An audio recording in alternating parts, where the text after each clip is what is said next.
Spectrum के बारे में। स्पेक्ट्रम क्या चीज है? आपने बारिश के बाद कभी आसमान पे देखा होगा, वो क्या कहते हैं उसको, रेनबो आपने देखी, आपने कैसे गुड्डे गुड्डी की है, और रंग नजर आते हैं आसमान में, क्या नजर आते हैं? रंग नजर आते हैं। वो एक तरह का स्पेक्ट्रम है। तो एक तरह का क्या है? स्पेक्ट्रम। बेटा जो हमें चीजें नजर आती हैं, जो हमें लाइट नजर आती है, जो रीजन हमारी आंख देख सकती है, उसको बोलते हैं विजिबल रीजन। उसको क्या बोलते हैं? विजिबल। बाज ऐसी रोशनियां भी हैं जिनमें हम नहीं देख सकते। रोशनी वो मौजूद होती है, वो रेज जरूर मौजूद होती हैं, वो रेडिएशन जरूर मौजूद होती हैं, लेकिन हमारी आंख उन रेडिएशंस को महसूस नहीं कर सकती। हमारी आंख जिन रेडिएशंस को महसूस कर सकती है ना, जिस रेंज को, ठीक है, उसको बोलते हैं विजिबल रीजन। हम वेव रेडिएशंस ऐसी देख सकते हैं, महसूस कर सकते हैं, जो 400 नैनोमीटर से लेके 800 नैनोमीटर तक की वेवलेंथ वाली वेव्स हैं, उनको हम महसूस कर सकते हैं, वो हमें नजर आएंगे। 400 नैनोमीटर से लेके 800 नैनोमीटर तक। और ये जो वेव्स हैं असल में ये मुख्तलिफ रंग तश्कील देती हैं। ये अगर सारी वेव्स इकट्ठी आ जाए यहाँ पे तो हमें वो वाइट लाइट नजर आएगी। यानी 400 नैनोमीटर से लेके 800 नैनोमीटर तक सारी ही वेव्स इकट्ठी होके हमारे पास अगर आ जाएं तो हमें वो कोई रंग उसमें से नजर अलग अलग नहीं आए। लेकिन इन्हीं वेव्स को अगर आप क्या करें, किसी प्रिज्म में से गुजारें, क्या करें, किसी प्रिज्म में से गुजार दिया जाए व्हाइट लाइट, जब ये प्रिज्म में से गुजरेगी तो प्रिज्म में गुजरने के बाद इनका रास्ता एक जैसा नहीं रहेगा, क्योंकि ये सारी सब की वेवलेंथ बराबर नहीं है। कुछ ऐसी वेव्स हैं जिनकी वेवलेंथ छोटी है, कुछ ऐसी हैं जिनकी वेवलेंथ बड़ी है। जब वो प्रिज्म में से गुजरेंगी ना तो वो प्रिज्म यानी जो ग्लास है, शीशा है, वो कुछ ना कुछ इन वेव्स को क्या करेगा, डिस्टर्ब करने की कोशिश करेगा, मोड़ेगा रास्ते से। हमें इस बात का पता है कि जब लाइट जो होती है वो लाइटर मीडियम से डेंसर मीडियम में दाखिल होती है तो थोड़ी सी वो एंगल चेंज करती है, ऐसे ही है ना। तो जब ये एंगल चेंज होएगा और इसमें से जब ये बाहर आएगी, यही जो रोशनी है जब बाहर आएगी तो ये एक नुक्ते पे अब नहीं गिरेगी, इसकी डिस्पर्शन हो जाएगी। क्या हो जाएगी? डिस्पर्शन। ये फैल जाएगी, बिखर जाएगी। इसकी जो वेव्स पहले इकट्ठी थी अब वो इकट्ठी नहीं रहेगी, अलग अलग हो जाएगी। क्यों? क्योंकि जो वेव 400 नैनोमीटर वाली है वो ज्यादा डिफ्लेक्ट होती है, ज्यादा अपने रास्ते से मुड़ती। चाहिए देखा इसको कि ये बिल्कुल जो है सीधी गुजर जाती है इसमें। क्या चाहिए था? ये बिल्कुल क्या करती? सीधी नहीं गुजरेगी। बाकी जो ग्लास मटेरियल है वो इसको थोड़ा सा क्या करेगा? बेंड करेगा। तो जो वेव्स छोटी वेवलेंथ की हैं वो ज्यादा बेंड होगी और जो बड़ी वेवलेंथ की वेव्स हैं वो कम बेंड होगी। यूं हमें यहाँ पे क्या नजर आएगा? Dispersion of these radiations. ये जो रेडिएशन है इसकी क्या नजर आएगी? डिस्पर्शन। सबसे ज्यादा जो डिस्पर्स होएगी, मुड़ेगी, सबसे ज्यादा जो बेंड होगी वो होगी हमारी वायलेट। वायलेट के बाद इंडिगो, फिर ब्लू, फिर ग्रीन, फिर रेड, फिर येलो, सॉरी ग्रीन, ग्रीन के बाद फिर येलो, फिर ऑरेंज और फिर रेड। ये तरतीब बनेगी और हमें ऐसे करके वहां पे रंग नजर आएंगे, जैसे रेनबो में नजर आते हैं। ऐसे प्रिज्म में से गुजरने के बाद भी हमें रंग नजर आते हैं। शायद आप में से किसी ने देखा हो प्रिज्म में से गुजरे तो इसकी डिस्पर्शन हो जाए। सबसे नीचे कौन सा रंग नजर आएगा? वायलेट। और सबसे एंड पे आपको क्या नजर आएगा? रेड। इसका मतलब ये हुआ कि ये जो 800 नैनोमीटर वाली है ये रेड है और ये जो 400 नैनोमीटर वाली है ये क्या है? वायलेट।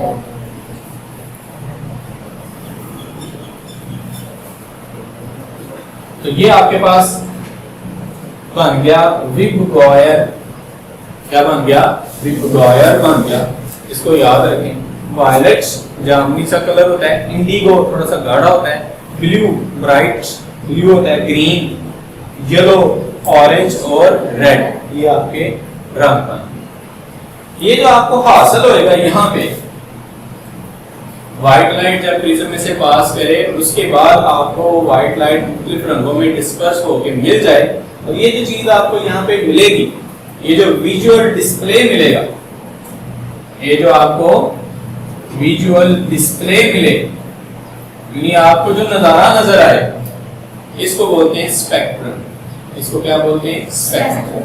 स्पेक्ट्रम के अंदर आपको जो लाइट होती है, जो रेडिएशन होती हैं, वो अलग अलग सेपरेटेड नजर आती है। ये स्पेक्ट्रम का कमाल है कि उसमें रेडिएशन आपको कैसी नजर आती हैं? अलग अलग नजर आती है। ठीक है, बट जब हम स्पेक्ट्रम करते हैं विजिबल का, फिर तो ये हाल हो गया। विजिबल रीजन के अलावा भी हमारे पास कुछ और रीजन हैं, वो हमें आंख से नजर तो नहीं आते, लेकिन वो रेडिएशंस भी हमने मतलब हमारे इल्म में है। जो रेड से ज्यादा बड़ी रेडिएशंस है, जो रेड से भी ज्यादा बड़ी रेडिएशंस हैं, उनको बोला जाता है इंफ्रारेड। उस रीजन को बोला जाता है इंफ्रारेड। अब मैं पूरे के पूरे रीजन आपको बता रहा हूँ। विजिबल रीजन से बड़ी वेव्स जो हैं वो मिल के आपस में बनाती हैं infrared. Infrared beyond red, red से भी परे, रेड से बड़ी। बेटा जी, वायलेट से छोटी भी रेडिएशन हमारे पास मौजूद होती हैं और उनको बोलते हैं अल्ट्रा वायलेट। इनकी थोड़ी थोड़ी रेंज आपके ज़हन में होनी चाहिए। जैसे विजिबल रीजन की रेंज आपके ज़हन में है 400 नैनोमीटर से लेके 800 नैनोमीटर, ऐसे ही अल्ट्रा वायलेट रेडिएशंस की रेंज आपके ज़हन में होनी चाहिए होती है 10 नैनोमीटर से लेके 400 नैनोमीटर तक। समझ आ गई बेटा? ये 800 नैनोमीटर है, 800 नैनोमीटर से लेके यहाँ पे 10,000 नैनोमीटर तक, 10 रेज़ टू पावर 4 आ गया। 10 रेज़ टू पावर 4 नैनोमीटर तक जो है ये हमारी चलती है, इसको बोलते हैं इंफ्रारेड।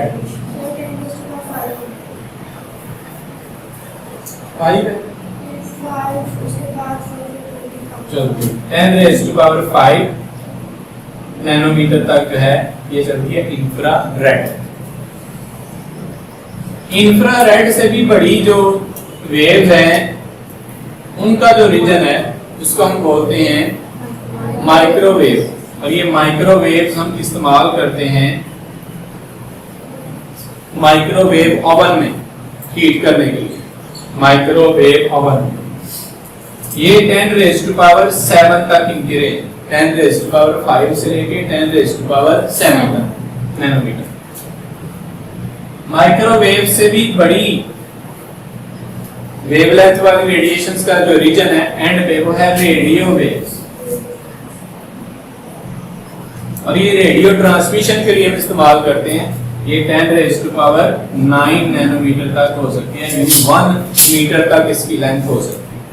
यहाँ पे आपको मैंने एक बात बताई है कि जिसकी वेवलेंथ थोड़ी होगी वो ज्यादा बेंड करेगी, ज्यादा मुड़ेगी, और जिसकी वेव लेंथ ज्यादा होगी वो जल्दी नहीं मुड़ेगी। देखें विजिबल रीजन में रेड जो है कलर वो ऐसा है जो ज्यादा दूर से हमें नजर आ सकता है, क्योंकि रेड कलर जो होता है इसकी जो वेव होती है वो इतनी जल्दी बेंड नहीं होती। यही वजह है कि हमने कहीं पे कोई बहुत इंडिकेटर वगैरह देना हो, गाड़ियों के जो बैक लाइट होती है वो भी रेड होती है। उसकी वजह भी यही है, इंटरनेशनल लॉ है हमारा, गाड़ी की बैक लाइट हम रेड रखते हैं ताकि पता चले कि गाड़ी जो है ये जा रही है। बैक साइड से अगर आप देखें तो रेड लाइट नजर आएगी आपको। इसके अलावा बड़े बड़े जो टावर होते हैं, बहुत बड़े बड़े खंभे होते हैं, उनके ऊपर भी हम रेड लाइट लगाते हैं ताकि कोई एयरप्लेन वहां ना टकराए उनके साथ। तो रेड लाइट क्यों लगाई जाती है? क्योंकि रेड लाइट होती है वो बैंड नहीं होती, दूर से, बहुत दूर से नजर आती है रेड कलर का। समझ आ गई बात? ये जो रेडियो वेव्स हैं इनको रेडियो वेव्स क्यों कहते हैं? इसलिए कि ये रेडियो ट्रांसमिशन में यूज करते हैं और ये सबसे बड़ी वेव है। यहाँ से आप अगर इनको चलाएंगे, अगर आप छोड़ेंगे रेडियो वेव्स को, तो ये बैंड बड़ी कम होती हैं और बहुत बड़े इलाके तक ये फैल जाती है।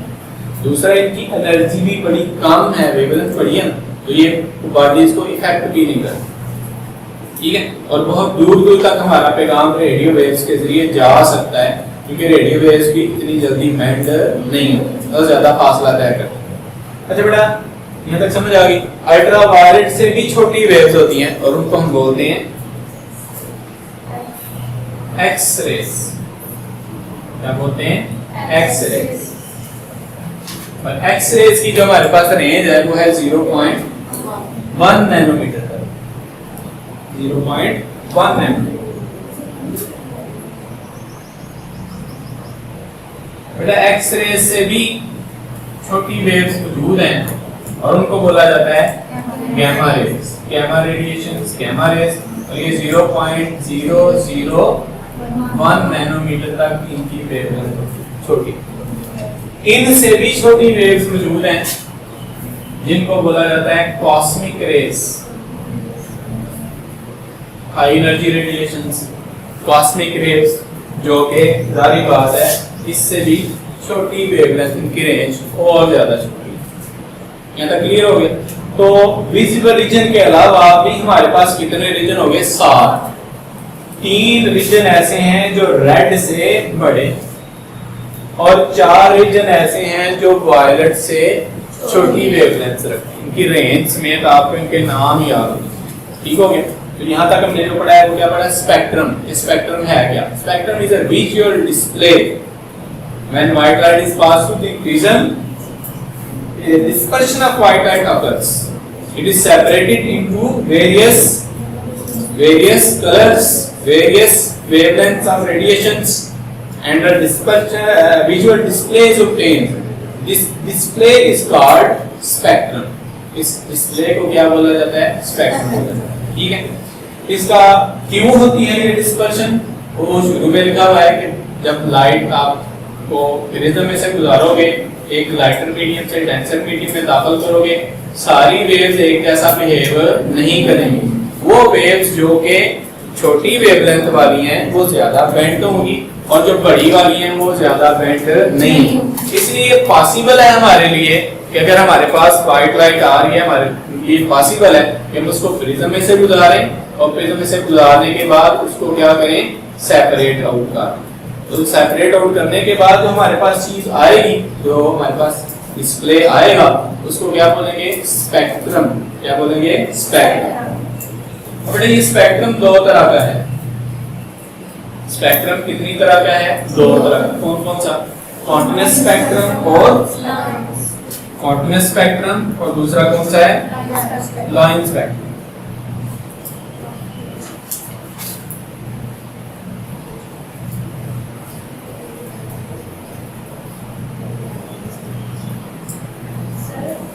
गैमा रेज तो कॉस्मिक रेज भी कहते हैं, ऊपर गैमा रेज लिखा है। बेटा ऊपर गैमा रेज लिखा हुआ है तो उसको हम कॉस्मिक रेज भी कहते हैं। नहीं, गैमा रेज और है, कॉस्मिक रेज उससे भी छोटी, ये और है, ये रीजन और है। गैमा रेज कॉस्मिक रेज लिखा हुआ है। बेटा गैमा मैं बता रहा हूँ ना, वो टेक्स्ट में लिखा हुआ है, पढ़ेंगे जब तो आपको पता चल जाएगा।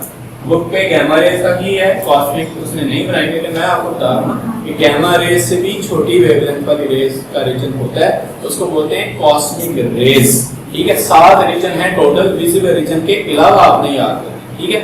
विजिबल रीजन से बड़े कितने हैं? 3। कौन कौन से? Infrared, microwave, radio wave. और फर्क इनमें आपस में किस चीज का है?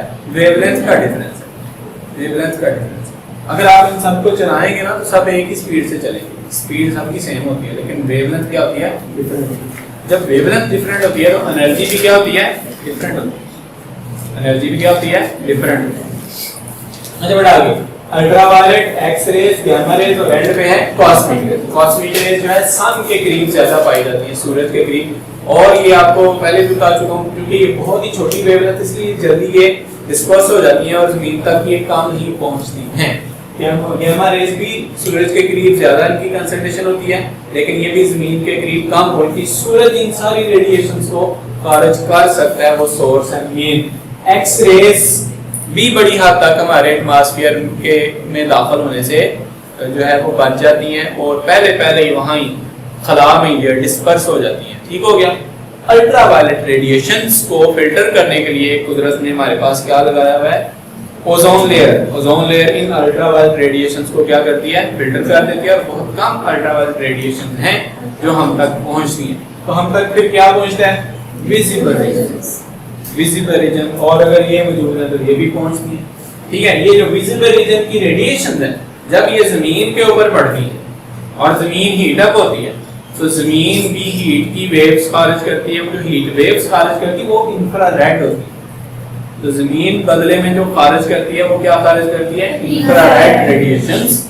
इसी वजह से सुबह के टाइम बहुत ज्यादा गर्मी नहीं हो पाती, क्योंकि सुबह के टाइम जो सूरज से एनर्जी आ रही होती है वो सारी एनर्जी जमीन अब्जॉर्ब कर रही होती है मुसलसल, और हीट अप नहीं होता मामला। ठीक है, अब्जॉर्ब कर रही होती है। और रात के वक्त बहुत ठंड नहीं होती, बहुत ज्यादा, क्योंकि सूरज गायब हो गया तो एकदम को ठंड नहीं हो जाती, हालांकि सोर्स गायब हो गया। उसकी वजह ये रात के वक्त यही जो सारा दिन उसने रेडिएशन जज़ब की है, वो इंफ्रारेड रेडिएशन रात को दोबारा क्या कर रही है, वापस एटमॉस्फेयर को वापस कर रही होती है।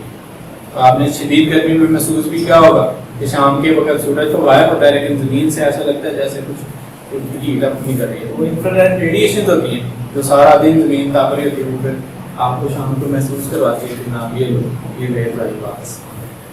ठीक हो गया यहाँ तक। तो स्पेक्ट्रम कितनी तरह के बेटा, दो तरह के, बहुत आसान है ये भी। कौन कौन सा, कॉन्टिन्यूस स्पेक्ट्रम और लाइन स्पेक्ट्रम। तो कॉन्टिन्यूस स्पेक्ट्रम होता है, उसमें कुछ भी मिसिंग नहीं, प्रिज्म में से आपने गुजारा तो कोई भी रेडिएशन उसमें मिस नहीं होती। कॉन्टिन्यूस स्पेक्ट्रम की मिसाल ये जो भी हमने की थी, यानी सारी वेव्स मौजूद हैं, 400 नैनोमीटर से लेके 800 नैनोमीटर तक सभी मिलता है आपको। ये होगा कॉन्टिन्यूस स्पेक्ट्रम। ये जो कॉन्टिन्यूस स्पेक्ट्रम होता है, इसमें जो कलर्स होते हैं, वो एक दूसरे में हमें मर्ज नजर आते हैं, और हम डिफरेंशिएट नहीं कर सकते कि कहां पे वायलेट खत्म हुआ है और इंडिगो शुरू है, कोई बॉर्डर लाइन नहीं लगा सकते। अगर आप स्पेक्ट्रम को गौर से देखें, रेनबो को भी अगर आप गौर से देखें, तो रेनबो में हमें नजर आते हैं कलर, लेकिन कलर एक दूसरे में क्या होते हैं, डिफ्यूज होते हैं।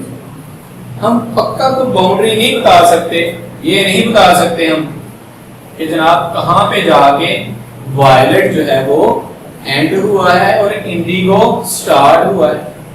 ब्लू जो है वो जैसे यहाँ अगर फर्ज करें, ये फर्ज करें आपका वायलेट है, और ये फर्ज करें आपका इंडिगो है।